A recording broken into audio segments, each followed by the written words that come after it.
औरंगजेबाची कबर ASI protected, कायद्याने संरक्षण मिळालं असं फडणवीस म्हणाले। औरंगजेबाच्या कबरीचं उदात्तीकरण होऊ देणार नाही अशी ग्वाही देवेंद्र फडणवीस यांनी दिली आहे।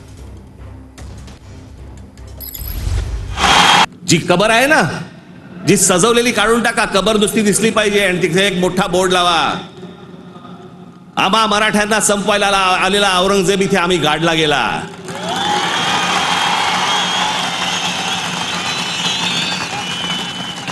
हा आमचा इतिहास।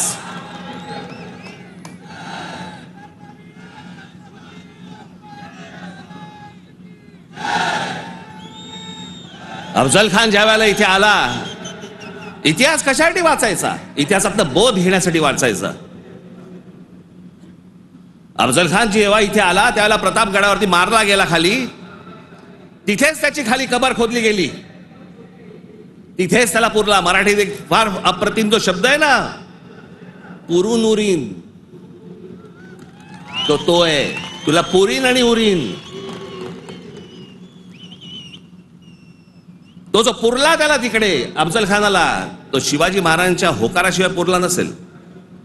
त्याची कबर जी केली आहे ती महाराजांना विचारल्याशिवाय केली नसेल। महाराजांनी सांगितलं असेल, निश्चित करा,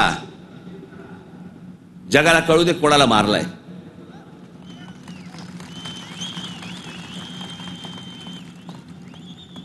आपण ज्या मराठ्यांनी महाराष्ट्राने ज्यांना ज्यांना गाडले त्यांची प्रतीकं नेस्तनाबूत करून चालणार नाही, ती जगाला दाखवली पाहिजेत, आम्ही यांना गाडलंय। ची भूमिका अतिशय स्पष्ट आहे की ही जी काही कबर त्या ठिकाणी आहे ही एएसआयची प्रोटेक्टेड कबर आहे।